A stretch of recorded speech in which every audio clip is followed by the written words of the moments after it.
Hello welcome my friends and my dear student. मैं संतोष कुमार पटेल और आप देख रहे हैं टेक्नो प्लस स्टडी चैनल। तो आज इस चैनल पर मैं एक मोटिवेशनल वीडियो, साथ ही साथ एजुकेशनल वीडियो और साथ ही साथ आपके लिए एकदम अच्छी वीडियो है। प्लीज़ वीडियो को लास्ट तक देखिएगा। पॉइंट्स मैंने लिख दिए हैं, क्लियर कर दिए हैं, क्या क्या आपको ज़रूरत पड़ेगी रसायन विज्ञान को सीखने और पढ़ने और उसमें एक अच्छा मार्क लाने के लिए। आपको हार्ड लगता है ना, यानी डिफ़िकल्ट लगता है तो कोई दिक्कत नहीं, आप इन चीज़ों को प्रोसेस को अपनाइएगा, थोड़ा सा आपको सरल लगने लगेगा और धीरे धीरे करके आपको बहुत ही ईजी लगने लगेगा। लेकिन क्या करना है, उससे पहले अगर आप इसको छोड़ के चले जाएंगे कि यही पॉइंट को आप पढ़ लें बस चले जाएं, तो मत जाइएगा। अभी इसको मैं लिखूंगा कैसे कैसे आपको चीज़ें याद करना है और कौन कौन सी चीज़ें याद करना है ये भी मैं बताऊंगा। वीडियो को लास्ट देखिए, बहुत बड़ा वीडियो नहीं बनाऊंगा और आपको बहुत ही लाभ होगा। ये फर्स्ट क्लास है, आपको 9th से 12th के लिए सभी के लिए। मैं इसके बाद 10th का मैं क्लास जो लूँगा रसायन विज्ञान का ना, तो उसमें मैं सीधा संतुलित समीकरण करना बताऊँगा, क्योंकि उसमें वही पार्ट में इंपॉर्टेंट है। तो ध्यान रखिएगा, अगर आप 10th वाले देख रहे हैं तो ज़रूर स्टे रहिएगा, और अगर 12th वाले मतलब सभी स्टे रहिए। सीधी बात नहीं कि मैं 10th वालों के लिए बता रहा हूँ कि प्रॉब्लम ना हो, क्योंकि अभी आप छोटे से स्टार्ट किया और 12th में जो है वो तो पता ही होगा उनको। तो यहाँ पर मैं बताने चल रहा हूँ, आप ध्यान दीजिए। देखिए, पहला है कि विषय की न्यू पैटर्न बुक तथा कॉपी लिखो।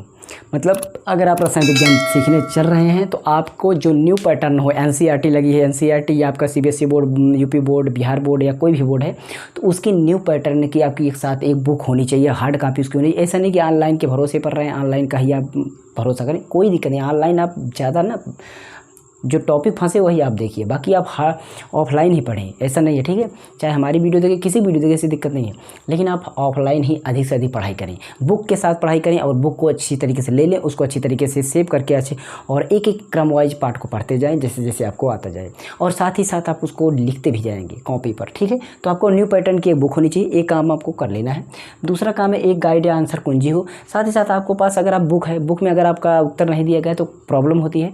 हो सकता है एनसीईआरटी की कुछ नई बुक आ रही हो जिसमें आपका आंसर अब दिया जा रहा है, तो आंसर अगर आपको ना मिले तो एक कुंजी आपके साथ होनी चाहिए, एक गाइड होनी चाहिए।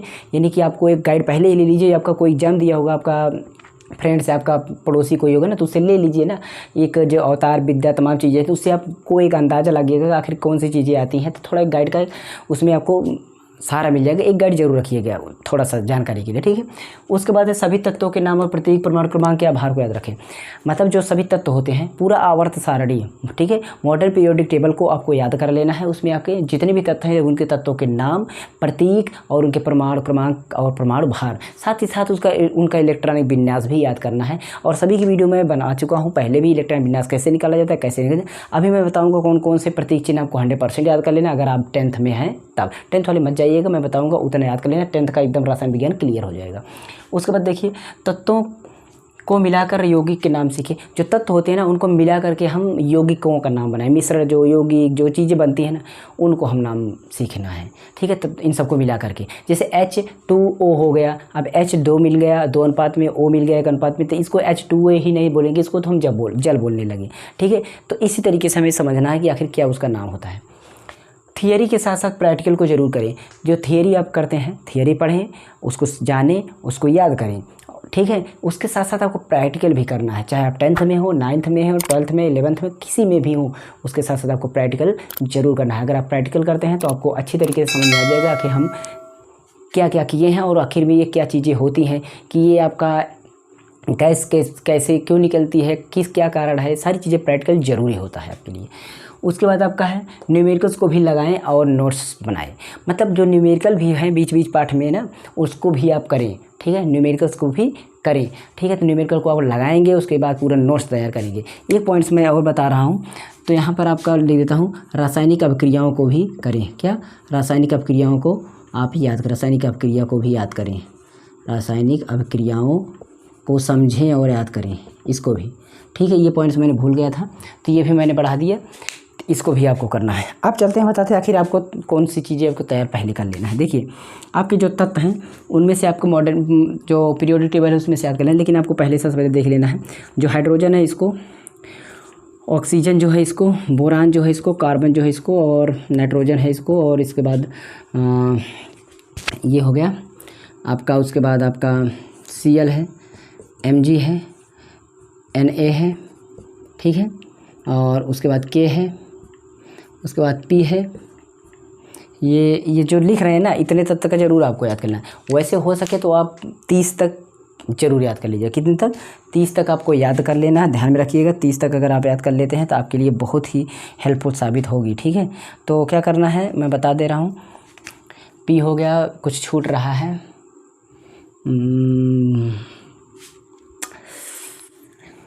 ए भी याद कर लेना, उसके साथ साथ आपका ए याद कर लेना, और इसके साथ साथ आपका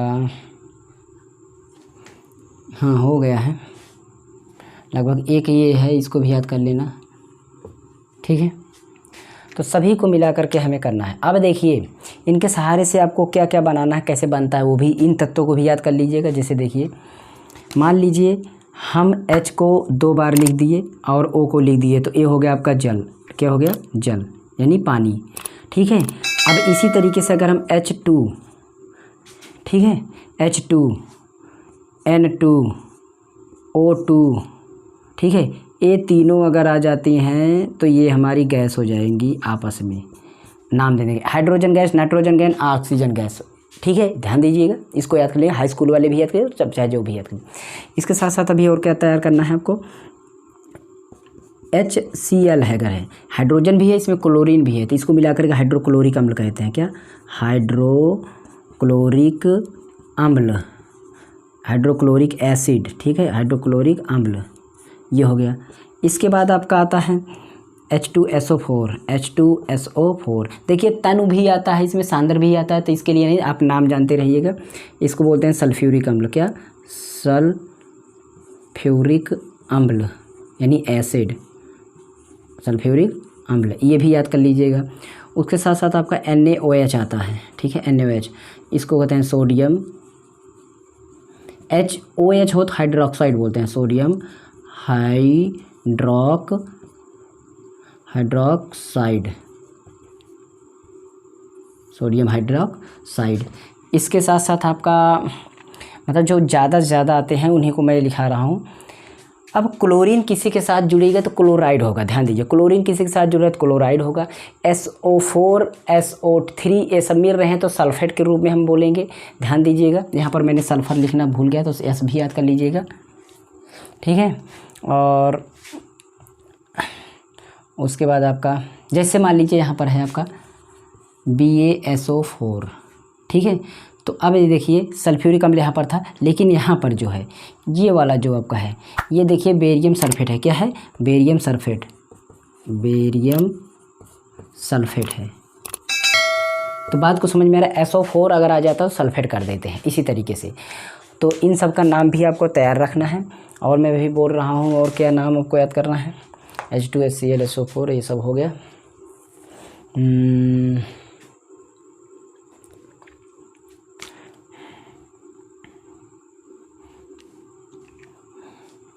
बाकी आपका कुछ बच रहा है, ध्यान नहीं आ रहा है, तो इन सबको आप जरूर याद कर लीजिएगा। कैसे कैसे क्या चीज़ें नाम इसका बनता है, इस तरीके से याद करना। इतने तत्व तो 100%, इनका नाम, इनका प्रतीक चिन्ह, इनकी परमाणु भार, परमाणु क्रमांक, सब चीज़ें, इलेक्ट्रॉनिक विन्यास के साथ साथ इनका संयोजकता भी याद कर लेना। क्या क्या? इनकी संयोजकता, इन सभी की आपको, इनकी आपको क्या क्या याद करना है? प्रतीक याद कर लेना, परमाणु भार, क्रमांक, भार ना याद करें, क्रमांक याद कर लें पहले। उसके साथ आपका और जो बोलना था, हाँ, संयोजकता यानी इलेक्ट्रॉनिक विन्यास, संयोजकता, इलेक्ट्रॉनिक विन्यास, इलेक्ट्रॉनिक कॉन्फ़िगरेशन, ये सारी चीज़ें इनकी याद कर लेना है, आपको बहुत ही काम आएगा। ठीक है, और कैसे कैसे इसका मिला करके क्या क्या चीज़ें बनती हैं ये भी आपको तैयार कर लेना है। यहाँ पर आपको देख सकते हैं कैसे कैसे सारी मैटर बनते हैं। ठीक है, तो बाकी जैसे जैसे आपको मिलेंगे, जैसे अगर आपका मान लीजिए आ जाता है आपका CO2 आ गया, देखिए कार्बन है, O2 आ गया तो ऑक्साइड होगा। ठीक है, तो यहाँ पर आपका कार्बन डाइऑक्साइड हो गया, ये भी एक नाम है, कार्बन डाइऑक्साइड। तो ये भी इतने तत्व अगर आप याद किए रहते हैं तो आपको हाई स्कूल में बहुत ही दिक्कत नहीं होगी, मतलब कोई दिक्कत नहीं होगी। और कहीं पर आप आगे पढ़ रहे हैं तब भी आपको दिक्कत होने वाली, बहुत अच्छा काम करेगा। ये सारी चीज़ें आपको ज़रूर याद कर लेना है। इसके साथ साथ मैं बताता हूँ आपको, क्या करिए, एक एक करके आप, अगर आप 12th में हैं तो आप थियरी को तैयार करते जाइए, और उसमें जो पीछे कार्बनिक रसायन है ना, उसमें आप चले जाइएगा। तो जो अल्कोहलिक, ईथर और सारी चीज़ें हैं, उनमें से आपको अभिक्रियाओं को तैयार करना, जो यौगिक तैयार होते हैं उनको, और जो प्रयोगशाला में गैसें हैं, अभी से एक एक गैस आप बनाना शुरू कर दीजिए और उसको याद करना शुरू। बाकी हम 12th के लिए मैं वीडियो लेकर के आता रहूँगा, पूरा साल में आपको मिल जाएगा। लेकिन क्या करें, मैं सभी क्लास को मैं बता रहा हूँ, इसलिए थोड़ा टाइम लगेगा। तो प्लीज़ अगर आप सपोर्ट करेंगे तो मैं मेहनत बहुत करूंगा, जिस तरीके से आपके सामने मैं कर रहा हूं। Okay, thanks for watching, and next video के लिए आप हमारे चैनल पर सब्सक्राइब करके बेल आइकन प्रेस कर दें। और डिस्क्रिप्शन एक बार जरूर चेक कर लें, टेलीग्राम चैनल की लिंक है, वहाँ पर हमें डिस्कशन कर सकते हैं। आपको मैं नंबर, व्हाट्सएप नंबर दूंगा, तो आपको हमसे डिस्कशन कर सकते हैं। ओके, चलते हैं, आपको बताएंगे कि आखिर क्या चीज़ें होती हैं। Okay, thanks.